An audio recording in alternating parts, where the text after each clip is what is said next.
AI definitely cannot replace some really, really fundamental things like strategic thinking, relationship building, emotional intelligence, ethics, and cultural understanding. Those are things that no machine will ever be able to take from us, especially as public relations professionals. We need to become AI literate, but you have to also remain human centered and remember that at the core of what you're doing, especially in public relations and storytelling, is to be human centered and to be able to keep that perspective and kind of just utilizing it, right, as another tool in your toolbox.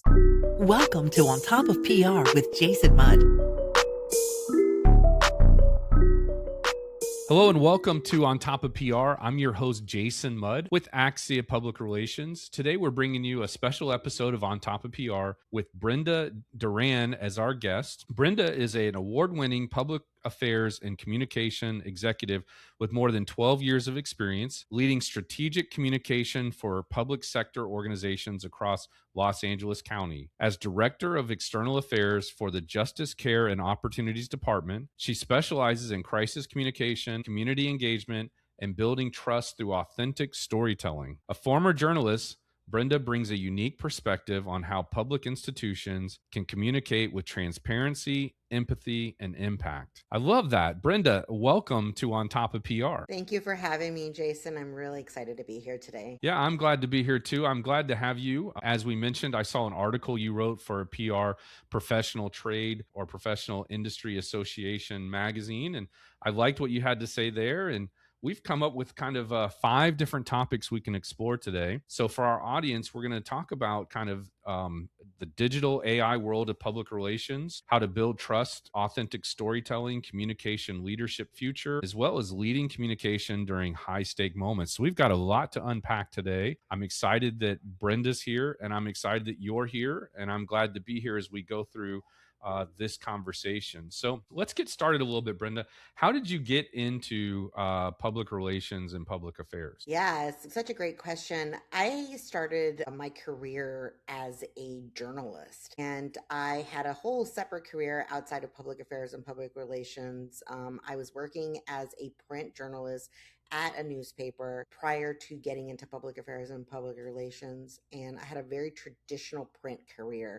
Working at several different newspapers, I actually managed a magazine, a city magazine for a while, and really had my foundation started in journalism. What was interesting is journalism, as you know, around 2008, 2009 really started to change, and the industry really started to take hits because of the digital space really expanding and changing the business model in journalism. So that really affected my career in a lot of ways because I think it got really bumpy in terms of like working in the print world. And I really started to think, where my skills would really start to evolve in another place that wasn't journalism. And at that time, somebody had mentioned to me that there was a career opportunity working for local government, and I really didn't see the connection at the time. And finally, when I got a little bit more insight about what was needed, I thought it really made sense, and it was the perfect pivot for me as a storyteller to go and work in public service to tell those stories and to help the community. And so it was very aligned with what I was doing as a journalist. And that's how I got into government communications. I will tell you and be brutally honest with you, I really didn't know what I was getting myself into. I sort of felt like, well, I'm going to do this pivot. And I felt like I was kind of jumping off a cliff with blinders on. I didn't really know what that space was going to, ask of me. And to my surprise, it's been really great because it's expanded my skill set as a storyteller. I now develop branding. I work in developing marketing. I develop more of my storytelling in this space. So it was really a blessing in disguise. Gotcha. Yeah, that's kind of my story too. I ended up in, started out in journalism and pivoted into PR, and we've got several episodes we've recorded about how other journalists have made that transition. And I'll just share this now for our audience that might be new here. You can find the episode notes with links to the resources and the transcript and other highlights from this episode at ontopofpr.com/Brenda-Duran. And that'll be a helpful resource for you to hit up as we continue our conversation here. Brenda, let's jump into the rise of AI in public relations. Tell me about when you first started using AI. What was your immediate reaction, and how has your journey evolved since then? Yeah. So, there's so much conversation around this topic right now. I mean, it's a really, really hot topic. And especially, I think it's becoming more prominent in the public relations space.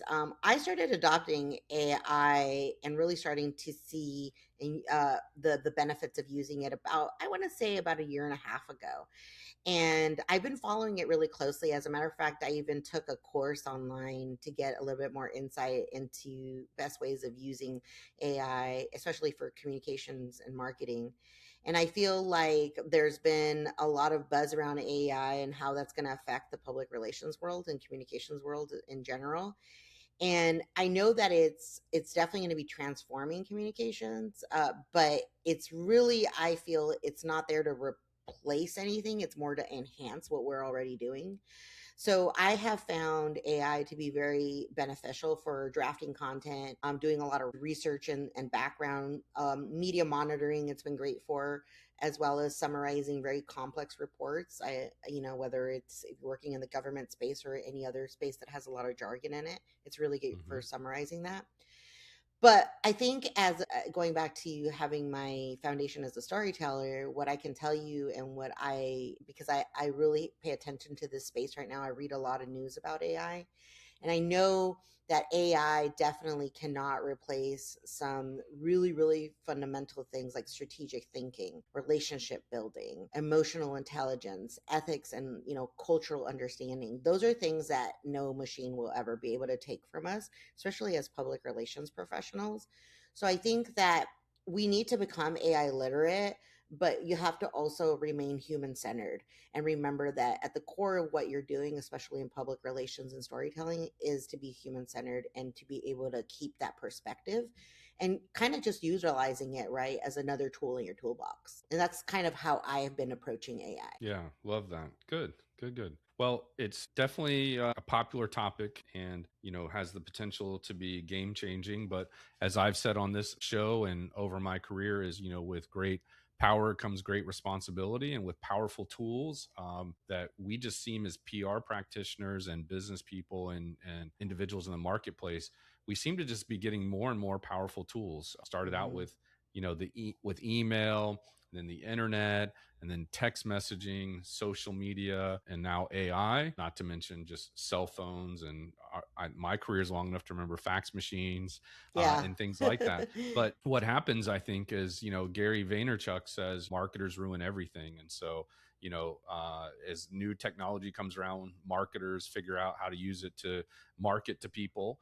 And Hmm. when email first started, it was so simple. There were no graphics, there was no spam. And then suddenly there was spam, and things Yes. like that. So hopefully, we can figure out a way to control, AI a little bit more.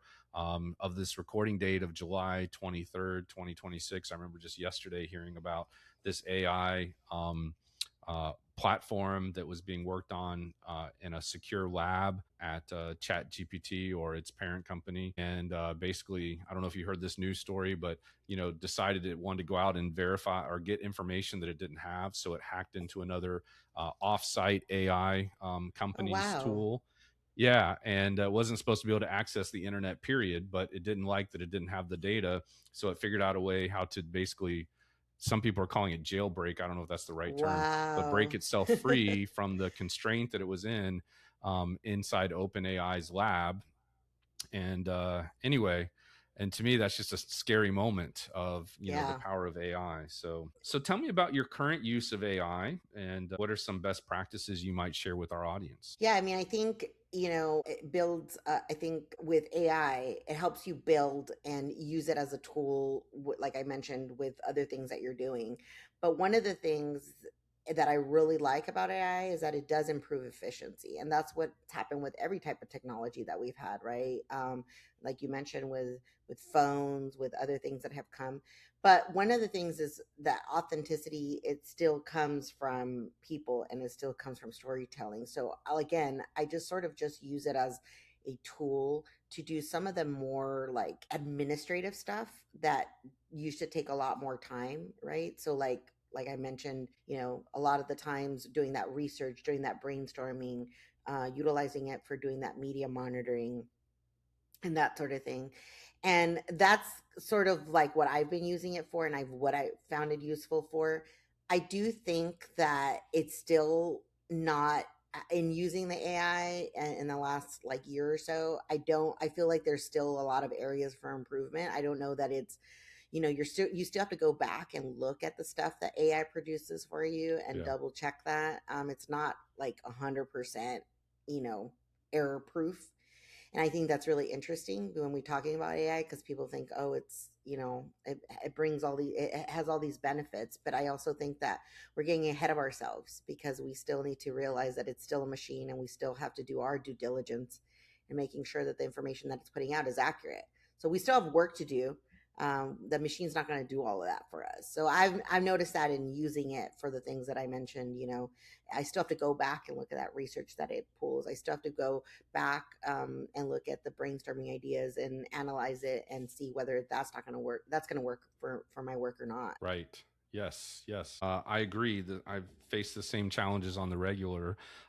One issue I face is I'm a perfectionist, so it's supposed to increase my efficiencies, but I feel like I'm just producing more Yes, content or more material that I hope to go back to and review later, and then I just never get around to reviewing it, and then I feel like I wasted a lot of time getting it. exactly.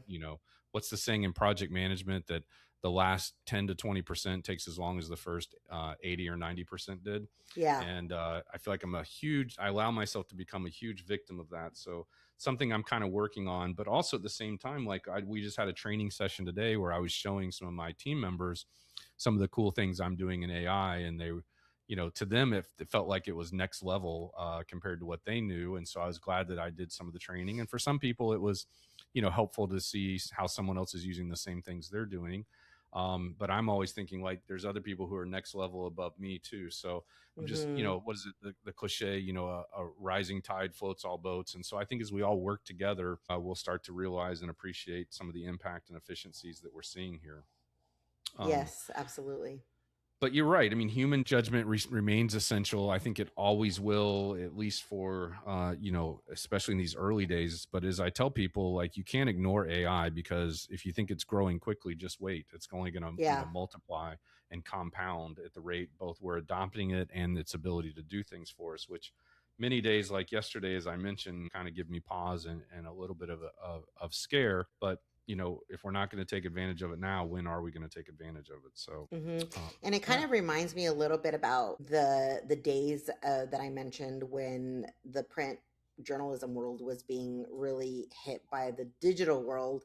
And I felt like everybody at that time was saying, well, you guys need to think about a digital approach to the content that you're producing. And I felt like a lot of publishers kind of ignored that, and we saw that train go by, and found the print world found itself trying to play catch up. And I feel like it's still kind of doing that. And so I think that's why it's important to take some of these new technologies seriously and really learn about them and how it's going to be applicable to the things that we do, and how we can work, you know parallel to these emerging technologies, and not, separate from them, because it could have an impact as it did in the print world. Yeah, for sure. Absolutely. I was also in journalism at the time when, people were first starting, including journalists, first starting to use the internet. And so I think I helped in my career, 3 newspapers launch their first website. And Yeah. after the first or second one, started becoming a hot commodity, where it was basically, Yeah. name my own price to help other newspapers catch up. But what they always wanted from me, which I didn't have the answer for, at least not the answer they wanted to hear, was, how do we monetize this? And Right. the answer I gave them at the time was, well, you create packages, advertising packages, and you include your website as part of that package, and you bundle it together. And they're like, they wanted it to kind of be an independent vehicle for revenue. And I said, one day it might be its Hmm. own thing where you don't have the print edition anymore. And of course some people are like, oh, like how is that possible? How is that even And but possible? How could that ever yeah. happen?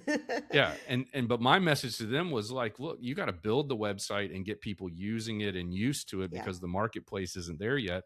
So if you start trying to monetize either views or what we call now paywalls, which wasn't a term back then per se, and expecting advertisers to advertise on something that nobody's there yet. I think Right. that's the wrong step, versus buy this package and you get these other, digital features as well. Doesn't mean you got to give them away for free, but you got to figure it out. And I think the lack of the industry and profession, maybe I'm to blame too, of being slow to figure out how to Yes. monetize it. There's this window where they're trying to monetize it early. I'm not saying this is correct, but it feels like people gave up on monetizing it. And then Yes. suddenly they're like, oh my gosh, we have to monetize this. So um, Absolutely. it's been an interesting ride for sure. Um, Yes. so this pivots right next into our next topic, which is building trust in a digital first world.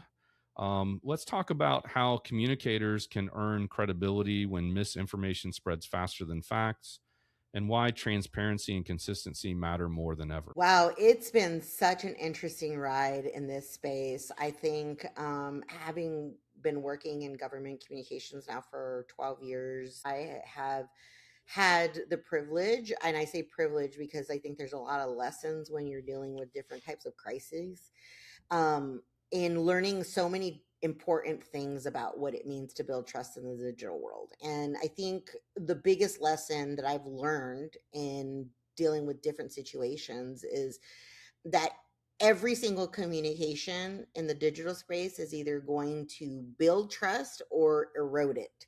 So you have to be very strategic in the digital space. And now we're living in a very interesting world, right? So people are expecting us, audience are expecting us, and the public is expecting that we have real-time communication across multiple platforms. And that's a heavy load to take on for any type of organization.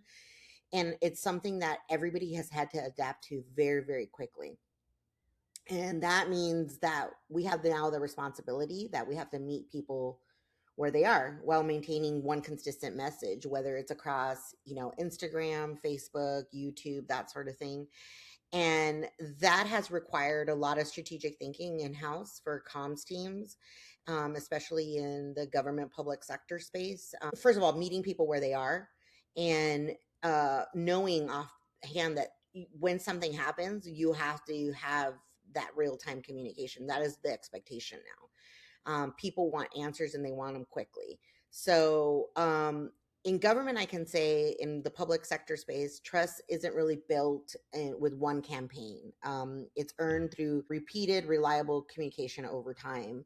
And I've seen that happen when we're building out our social media sites. People go there to find answers to their questions that they may have about something that's going on in their community. And they expect you to address whatever questions they have in real time and be there for them. And I also think that listening is just as important as speaking or replying to them on these platforms. So, social listening and community engagement, those are the type of things that should be shaping communication strategies in the digital world, because it's really a relationship that you have in this new space where people are expecting you to get back to them and communicate with them. So, building trust really starts with that consistency, letting people know that you're there and that your message across all of your platforms is consistent and reliable. I think that's really important to show people. I think people want to know that there's a real person behind your platforms that is listening to, whether it's a rumor that they want clarified, whether it's something that they want to know. They want to make sure that you are somebody that they can go back to when something happens, or they have questions about something, that they can go to you and they can ask you those questions. The digital world has also opened up another interesting space, which I think we don't talk about enough, is everybody is a content creator now. We have citizen journalists. Everybody's a content creator. Everybody is a news broadcaster now, in the digital space. And it gets very crowded and gets very noisy. And the opportunity that you have as an organization, whether you're in the public sector or in the private sector, is that it's really, really important to establish yourself in your platforms with an authentic voice and authoritative voice about what it is that what your organization's about, so that people know that if they do have questions about other sources that may not always be reliable, or other content creators, they can always go to your page and get the definitive answer of what's going on. And so I think it's really important to note that, just because it's such a crowded space now in the digital world. Right. 100%. I also feel Yeah. like that, what you're reminding me of is that, the technology has evolved and changed, but the fundamental principles have not changed, right? So meaning that Yeah. you still had to have a good reputation. If you were the town Yes. editor or gossip person or expert or town crier or just a voice in the community, right? If you weren't trustworthy, if you didn't have reliable facts, if you were exaggerating the truth or being biased in Yes. some way, you would be recognized as such or not recognized because of the lack of credibility. So to me, I say this a lot. People are like, man, public relations has changed, and so much in the last, used to be 5 years, now might be 10 years or whatever. And I'm like, the tools have changed. As I said earlier, our ability to make a bigger mistake on a bigger platform or in a bigger realm, like a social media gaffe, or send an email blast to too many people or something like that. Yeah, those things can all happen. Yes. But fundamentally, right, strategy and messaging haven't changed. It's just been maybe consumers' attention spans have gotten tighter and the competitiveness of the business has gotten more competitive. But at the end of the day, Yes. right, we still have to be trusted strategic advisors, lead with strategy, lead with empathy and humanity, and just make the right choices of what's good and what's ethical for the marketplace. 100%. I think you have a good point about the strategic advisors, and we can't forget about that role that we play. We're not just content creators. And that's Mm-hmm. the advantage that we have, right, with the public relations experience that we bring to the table, is that we're able to be those strategic advisors. We're not just content creators. We're looking at things with a strategic eye. So I definitely think that that's a great point. Yeah, thanks. So yeah, this is a topic of conversation I'm pretty passionate about. Speaking of, let's transition into the topic you wanted to speak about, which I'm excited to discuss with you, is leading communication during high stake moments. So Yeah. managing multiple crises, perhaps across social media, traditional media, internal communication. Now we've got AI to balance into that. And so, what tips do you have for leading communication in high stake moments or situations? Yeah, I mean, there's been so many great examples of interesting case studies in our world, with different organizations and companies who have responded to different types of crises. And I think what I've taken away from my observation, and especially with how they've dealt with public relations, whether it's a recall on a product or a food Mm-hmm. item or whatever, I think we always need to remember that people are going to remember how the leaders of an organization or a company, they're going to remember how they communicated during that time much more than the crisis itself. And we've That's seen that fair. over, yeah, we've seen that over and over again. And that could be very simple as no response. People also remember that you didn't say anything when it was very critical time, and people remember that too. And I think now, because we live in this world where everybody expects a statement right away, they expect information right away, this urgency of having all of that information at your fingertips has put a lot of pressure on leaders of organizations during a crisis. Because whereas before, we would get a request from a reporter saying, hey, this crisis is going on, do you have any, a response to this? We could take a day, right? We could take a couple of hours. Well, now that doesn't really exist. And now that you're living in these digital platforms, the expectation is that you communicate with people immediately about what's going on. And that's been really important, because people are, like I said, always tend to remember more of how your response was, as opposed to what the crisis was itself. And they Mm-hmm. tend to hold on to that quite a lot from what I've seen. And so what I always like try to remember during high stakes moments is, what's really, really important is communicate early, communicate often, and acknowledge what you don't know. Those three things, I think, go really, really far with the public. Even if you don't have all the answers, the fact that you're communicating early and acknowledging that you are aware of what is going on, and you're letting people know, again, going back to my previous point about your reputation, right? Making sure that those relationships and that relationship building and your reputation stays intact. Well, it doesn't. Those moments in crisis are when that matters the most. And, because people are looking to you to have an answer, and when you are in a high stakes moment and you're doing that, you're communicating early and you're communicating often and you're acknowledging that you don't have all the answers, people will respect you for that and will remember that, and that you will keep that reputation intact moving forward when another crisis occurs. So in the digital space, we talk about how much speed matters, but I think we also, yes, speed matters, but it also matters, accuracy matters more, right? So we need to just make sure that when we are talking to people during a high stakes moment, we are being accurate with the information that we're putting out, and we're letting people know that, hey, we hear you, and this is what we do know, and what we do know, that rest of the information we'll let you know, and that builds so much trust and credibility in the community during a crisis. It goes so far, and really kind of sets you up to be a credible voice when another incident occurs in the future. That's great, Brenda. I really appreciate you saying that. I think when what resonated with me is there's a cliche. People tend to remember how you treated them or how you made them feel more than what you say, Yes. and I think Yes. you're kind of saying something very similar and equally helpful, which is people remember how you respond when you were faced with crisis. And, Yes. I think we're both saying you don't have to have all the answers right away, but you certainly shouldn't make guesses. You certainly shouldn't give conjecture versus at least communicating early enough to say, we're aware of the situation, we're monitoring the situation, we're investigating what's happening. And as we've talked about on this show before with others, and we'll give you an update between now and this Hmm. period of time so people have some sort of expectation.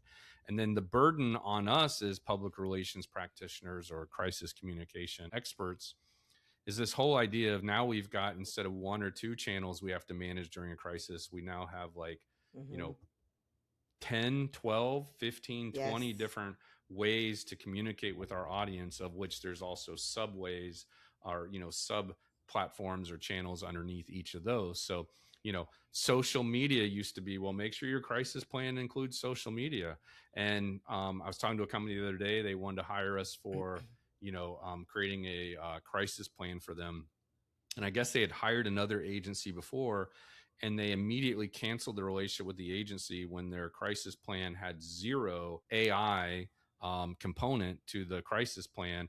And then they told me later that it had zero component of social media. So, here's basically a company who apparently hasn't written a crisis plan in 15 years or updated in 20 years or something like that, which was unbelievable, to me in many ways, but also kind of a challenge to be like, are we actively looking for every possible new thing that might be, needed to be integrated into our clients' reports? Of course, we checked out pretty good, well there, but I made sure it became a priority to kind of check those things out. So Yeah. I like what you're saying.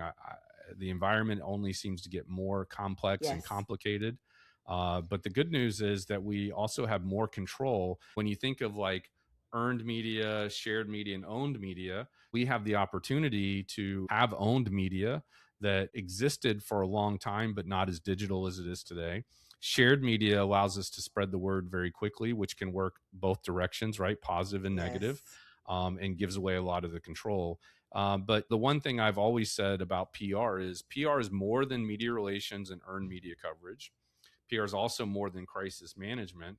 But thank goodness we have these other platforms available to us, because in the past you literally depended on oftentimes news media or limited owned media platforms to be able to communicate with your audience. And so at least now with some of these platforms, you have a little bit more control, a little bit more opportunity to participate in the conversations that maybe were happening unbeknownst to you. So Yeah, and let's not forget that, silence creates vacuums and someone is going to come and fill it, right? So mhm, we really need to be proactive, especially as public relations professionals. We don't want somebody to come and fill that vacuum. We want to be ahead of that story and be proactive during right. times of crisis. So it's always important to remember that, that silence always creates these vacuums, and people, somebody's always going to come and try to fill that. Yep, right, exactly. All right, so the two more things we want to talk about in this episode is the power of authentic storytelling and the future of communication leadership. So let's start with the power of storytelling. We've kind of danced around that topic and maybe introduced a few things here or there, but how do you define authentic storytelling? Well, as my background as a journalist, we know the power of storytelling. Stories is what moves people. Facts informs people, but stories are actually what move people. And I actually have a quote that I really love to say all the time that I've heard. And it's, that the world is made up of stories, not atoms. And really that's something that I really like have always like leaned towards, because I feel like storytelling is really what moves the needle on everything. Sometimes the best communications highlight real people and real impact, and that always seems to be what makes the biggest difference in everything that you're doing. I always see people try to create new initiatives, new programs, and those types of things. I see a lot of people create data dumps. And when I see that, I'm not connecting to that information as a person. I try to look at it as an outside person. And the only way that I'm going to be able to connect to any type of data dump or any type of new initiative or any type of new program that's presented is if there's some sort of story attached to that. Mhm. And that's what's really going to move my interest. And I feel like we need to remember that at the core of everything, people need stories in order to feel motivated, whether it's to buy something, whether it's to participate in something. And every organization has meaningful stories. That's a great part about it. We just, your job is to uncover those, what those are. So the core of storytelling, as we all know, especially if you worked in journalism, is always looking for, like, who is this helping? Who is this, why does it matter? What's changed? What kind of impact are you having? If you can answer those simple questions, you easily can create a story around the organization that you work for, or the mission that you're working for. And I think that helps because authenticity goes again to what we were talking about earlier, is building the credibility for us. And building that credibility, it gives us an opportunity to also create polished marketing language around the things that we're doing. Mhm. So storytelling really has a role in so many different things that we're doing in public relations. And I really think that it's at the foundation of everything that we do. And it really helps to make whatever goal that you're trying, whatever you're trying to promote, it really helps in solidifying that to the public, because you're telling them a story and getting them to be influenced by whatever it is that you're doing. So I think it's the foundation of everything that we do. Yeah, I completely agree with you. I agree that every organization has a story. Sometimes you just have to know where to look or how to find Yeah, it. It's always going to be about the humans inside of it, right? I do some keynote speaking, and one of the things I talk about there is that, you know, you've never gone to a movie theater and watched a movie that's about a company. What you've watched is about the exactly. people behind the company, right? Because if you were there to watch a movie about a company, you'd be looking at profit and loss statements, leases, articles of incorporation, corporate Yes. formations, and other things that like might get lawyers interested, but certainly aren't things that people are typically interested in seeing. What you see is the conflict, the challenges, the overcoming adversity, the odds that were stacked against them. The entrepreneurial spirit and the commitment to doing the right Hmm. thing or seeing things through that really are inspiring stories. But Yes. if you're watching the ink dry on a lease or corporate resolutions, that'd be great sleeping prescription, right? So I think when companies get excited to say the company has announced something, well, a company can't announce something. Someone at the company announces something, and you just have to kind of get behind the scenes. And so shame on the person who says, well, there's nothing newsworthy happening here or whatever, because they're not paying attention to what's what the news is or what's human interest stories might be missing from the people within their organization. But a PR pitch is not about the size of the square footage of your office and your building, right? It's about what you're building and ideally perhaps how you're making the world a better place, and the people within the organization are people who are impacted internally and externally by the good things that you're doing. Also love that you said this in the notes, Brenda. I don't think you said it out loud, but I just love this that, why audience connect with people, not press releases. And I think I'm kind of talking a little bit about the press release side. But one thing that I've done in my career is when I started this business, every small business owner has to know how to do some form of selling, right? And we all Yes. sell all the time, right? Swap the word selling with persuading, swap the word selling with influencing. But Hmm. the structural engineer has to assure the mayor and the city or county commission that this bridge is not going to collapse, right? If you hire me to build this bridge, or maybe it's the DOT with the state or the federal government, there's a little bit of persuading. Here are my credentials. Here's my experience. Here's my vision. Here's my safety background, training, policy, practices. They want to make sure the bridge isn't going to collapse and that no one's going to get hurt building the bridge. That's a form of selling. I don't care what somebody says, right?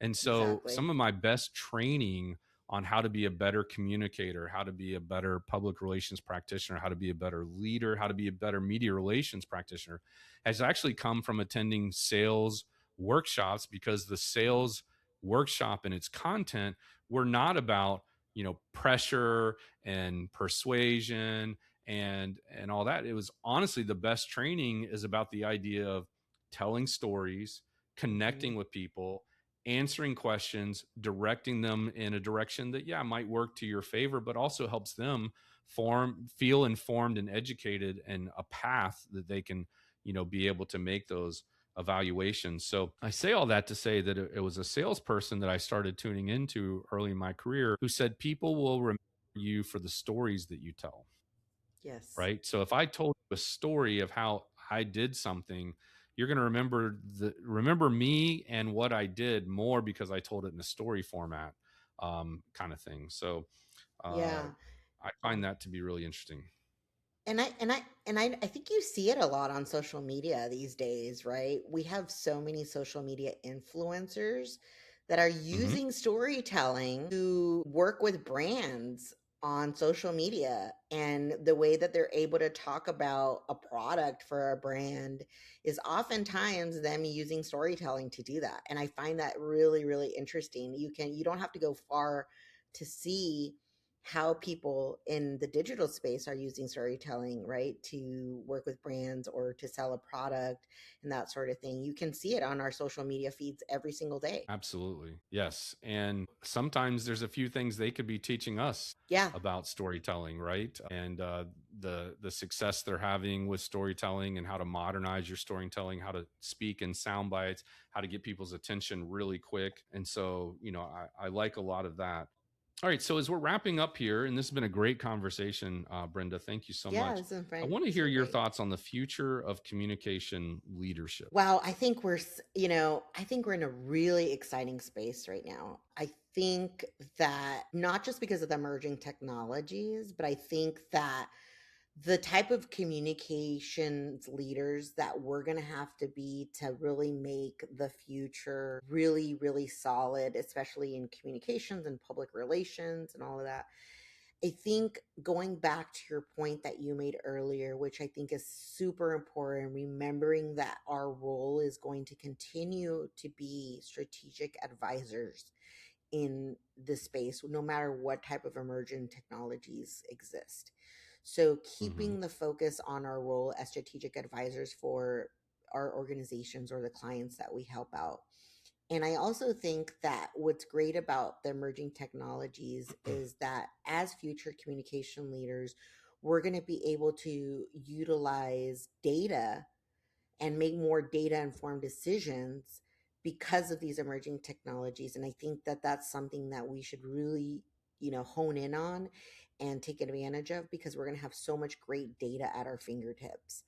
And then I also think that as AI savvy communicators, there's a lot we can utilize with using the AI tools that we have at our disposal right now, and Mhm. using it to help us with every aspect of our jobs in public relations. And that goes all the way from, being the trusted counselors to executive leadership to helping us build, that organizational reputation and public trust, utilizing these tools that we have to help us do that. So I think that, kind of back to your point that you made earlier as well, is that communications and public relations is not going to be simply about media relations in the future. I think where we're heading, it's going to be about helping organizations navigate complexity, change, and public expectations, and doing so in navigating this new digital world that we're living in.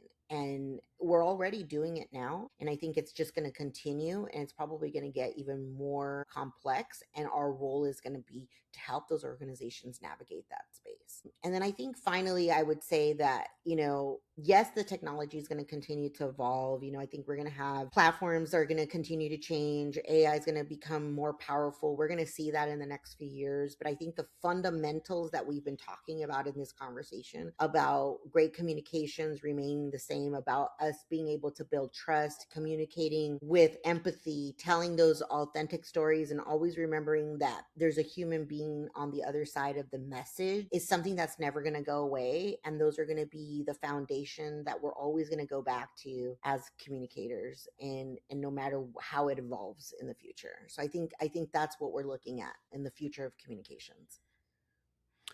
Brenda, imagine a world where almost all news reporting is AI generated, right? How scary and different would that world possibly become? And I'm not saying that that's hard and fast, but it sure seems like that could be a potential future. I Yeah. don't think we fully realize the potential of what AI could be. But right now, we as public relations communication practitioners have a unique opportunity to influence Mm-hmm. how AI cites and references and thinks of Yes. companies through the data shows using news media and earned media and other types of content. Um, but what that doesn't account for is, okay, but how do we keep these media outlets in business? And advertising is going to do that in some form. But, AI adoption is happening, as we talked about, quickly, and AI enhancements are happening quickly, and it's going to move even quicker.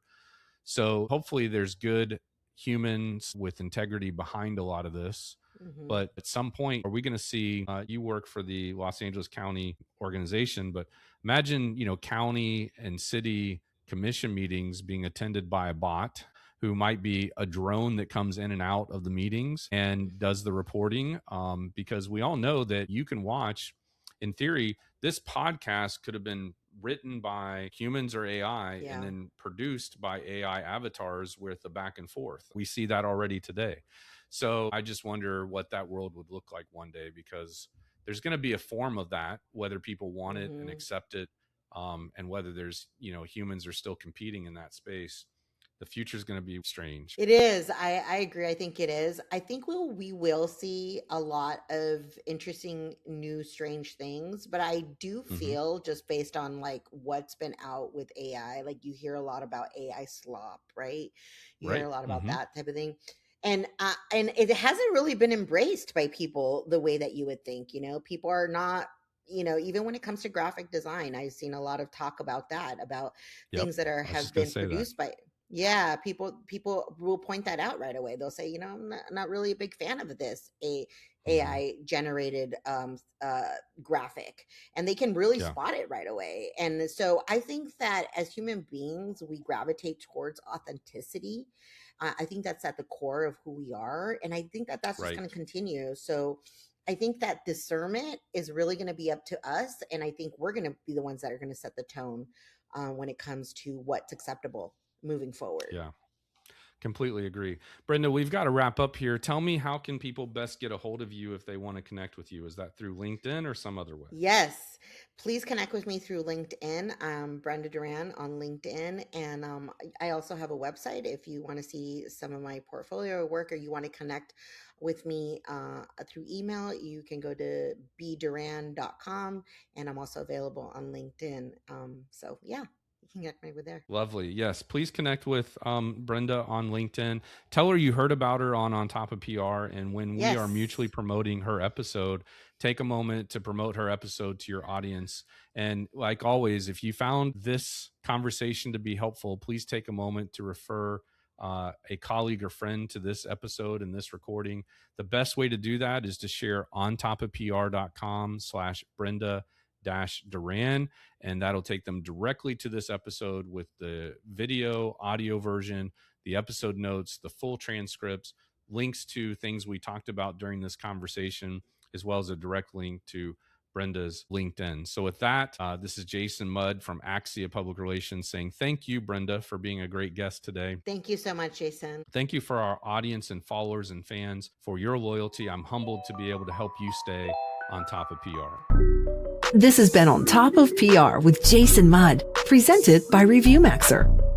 Be sure to subscribe so you don't miss an episode, and check out past shows at ontopofpr.com.